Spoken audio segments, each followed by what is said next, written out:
What's the best video game ever? I'm Joshua from Texas. Let's talk about that.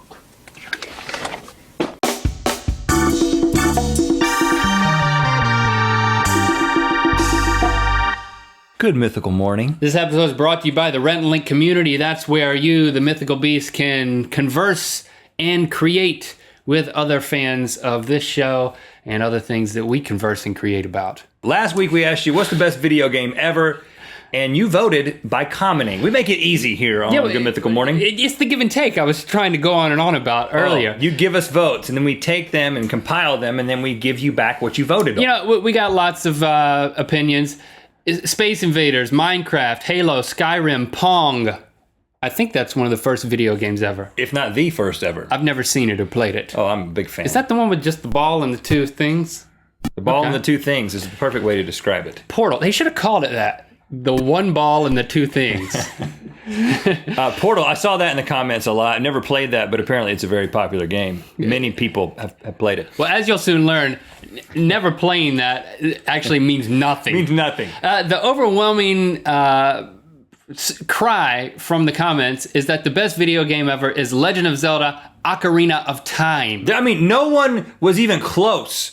I don't know what the exact numbers were, but more than twice as many as the second place, which I think was Super Mario Brothers, was Legend of Zelda Ocarina of Time. This is like a 1998 release in the Legend of Zelda I got series. a few comments about it. Oh, it's comments. The Hobo Leader of Chaos said, "It made me a better person and made me hate fairies forever." Whoa. So, I mean, it's enough said almost, but I'll read two more. Pumbaa Motion said, Legend of Zelda Ocarina of Time is the best video game ever because it is the perfect mix of I could read these. I mean, I'm open to it. I also read English. Help me out here. It is the best mix ever of mindless violence and semi-tricky puzzles that really give a player a sense of accomplishment when you get by it. And finally, Shake Pool. I'm going to try to read this one too. Legend of Zelda Ocarina of Time. It laid the groundwork for all adventure games today and is still more fun than some of the games that come out nowadays. What did you choose? I'll tell you what I chose. I believe I kind of agree with what the people said and kind of what that last Even though comment you've never said. played it? No, I'm kind of agreeing with them. I'm also disagreeing with them because I think the best video game ever is the first Legend of Zelda. Okay. The original Legend of Zelda. I think the best video game ever is Super Mario Brothers. So, let's just have a little friendly discussion here. I'll start out with, one of my first experiences with the Nintendo. I remember when that thing came home, we plugged it all in. It comes with Super Mario Brothers. It also Duck Hunt. Duck Hunt, and it also came with that pad that you're supposed to run on. But I was like, I threw that. No, I was like, what is that, a tarp? Mine didn't come with that. It's a tarp to protect the Nintendo? You got a special one. And it was just exhilarating playing that 2D scroller. This was no longer Pac-Man eating ghosts on the Atari, or Pitfall. This is a whole new world of, wow, when I go to the right, it just keeps going and going and going. And look, there's a castle, and there's a flag. And you can go in it. Flag. And I bet you, if I'm skilled enough, I can jump over that flagpole. I never was. No, but there was plenty of schoolmates who said that they had figured out. Chad Landrum said he figured out how to jump over it. It's impossible. No, you can't jump over it. It can be done. No, it can't. It's proven. It's impossible. It can't Tell him in the comments it can be done. You can do it with a Game Genie. Did you have a Game Genie? Were you a cheater? You had a Game Genie. What a loser. That's what they called me in middle school. Hey, Game Genie. I agree with you to a certain extent also because I love Super Mario Brothers. And I remember that first night that I got it. And I remember our parents let us play it till like 9:30 p.m. And then we had to go to bed that Christmas night. And I remember sitting there and I did not go to sleep until like 3 a.m. And I was just thinking about the game. And I specifically remember You thinking immediately get it. That's what's so great about it. I specifically remember thinking that I have found why I was created. I remember thinking about that game and how fun it was and just not being able to get past the fact that the greatest discovery in the history of mankind had just entered my home. And in the morning, I was going to be able to go back out there and play it again. And it was mind-blowing. Now, I think it changed my life because my stepdad at the time, it was one of the first things that we did together and bonded on was playing Mario Brothers. I'd play Mario and he would play Luigi. I called him Luigi. That's not how you say it. My stepdad did not correct me, so I don't know what that says about him. Maybe he was just with me. You did not know that it was Luigi? I thought it was Luigi. which You were friends with me, though, and I knew that. you didn't know that. Well, you didn't tell me. And you know what? Then we moved on to play this game called Jackal, which was an overhead game where you would throw grenades out of a Jeep. There's a tank or something. I played that with my stepdad, Jimmy, and we bonded. So now that's my favorite game now. Nintendo Jackal. I have some arguments about the original Zelda, but David Littleford on our Facebook page made some great arguments that I'm going to just take. He said, Props to David Littleford. and he's really fired up about this. He's passionate. The original Zelda, here's why. First game to allow the user to actually save the game on the cartridge. You could have a game loaded on the cartridge, and it would pick up and keep your progress. That didn't happen in any other game. It started with Zelda. And let me pause you on that 1 second. He's telling me this because, listen, I will admit, my name is Link. I was not named after Zelda. I'll meet people and they will say, Link, like Zelda. I was like, yeah, they named the game after me. Never played the game. Never pressed the buttons at least even once while the game was on a screen. I'm so offended by that. I do feel like I should apologize. I feel like, it's my namesake. I'm sorry, but I'm just weird in that way. I couldn't get it. You were intimidated by it.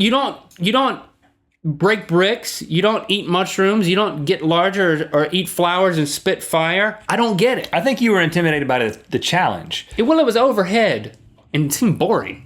It was not boring. It was phenomenal. It was life-changing. In fact, it was the first game, according to David Littleford, to have documented cases of game addiction. Legend of Zelda is the first game that people were documented to be addicted to and would actually lose their jobs. And I specifically remember getting involved in this quest and just the fact that there were so many places you could go, so many things you could do, and you could keep your progress, and the fact that you could save your progress is the reason that you would become addicted to it, because you would get to a point and you were like, I got to get back to that. I got to stay. I'm sick. I got to stay home from school. How long does it take to beat Legend of Zelda? I don't know what the total hours of gameplay are. I'm not familiar with those statistics, but I mean, it took me as an 8-year-old at least a year playing it off and on, and I had to keep going to school and asking Chad Landrum. It's quite an investment. I thought Chad Landrum just was able to figure everything out, and then like a year into that process of me always getting these tips from him, I realized that he just subscribed to Nintendo Power magazine. Mm-hmm. Which he still subscribes to today. Probably.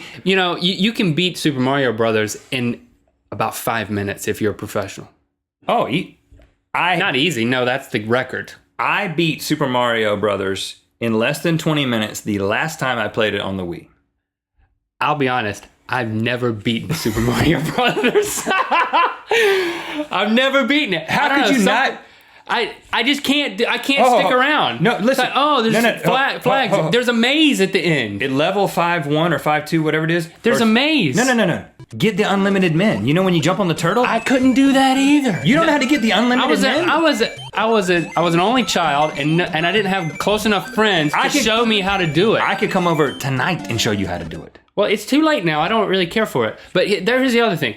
Last night, my kids were playing it. My wife can beat it. Christy, she's really into it. She loves it. The kids play it with her. That's another testimony to it being better than Legend of Zelda, is that it spans ages. It spans decades. I mean, look at all the spin-offs of Mario Brothers. Mario has appeared in over 200 video games. I read that somewhere on the internet, and it has to be true. Yep. Well, Legend of Zelda was the first open-world game ever, thus giving later groundwork for games like Grand Theft Auto and the Skyrim series. In other words, David is saying that every game that is popular today, meaning that 2D scrollers are not that popular anymore. I mean, some people still play them, and there are some good ones, but Sonic is pretty good. The games that people are addicted to today are open world games in which they can go around, they make decisions, they determine where they're going to go. There's not just one direction and one dimension that they're going in, a literal line that you're going in Super Mario Brothers, but it was an open world game. And so I'm with David on this. It's like the innovations of that, being able to save your gameplay, being able to have this open world. And let us not forget, as David points out, it came in a gold case. Do you remember this? It was shiny gold case. I did look at that, yeah. Legend of Zelda, when you take everything into account, you take into account its influence and the experience and the fact that you can still play it today and enjoy yourself, best video game ever. But I think we can agree, at least amongst Rhett and Link, like me and you, between the two of us, the best video game ever, as far as our friendship goes, is what? You don't know? 2 syllables. Contra. Oh, We played a lot of Contra.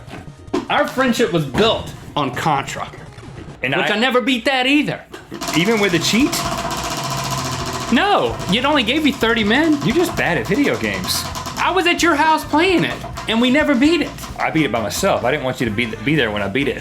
You don't want to show me how. Get me in the dark, man.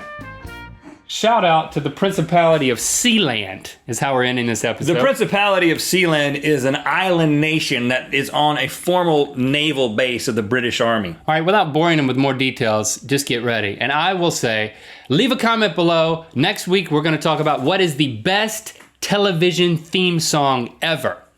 Not limited by time, not limited by space. Television theme song. Best one ever. Comments below. Go. Principality of Sealand, you're not an actual landmass. You're man-made, and it's questionable whether or not you should be categorized as a nation. And in fact, you're not categorized as a nation.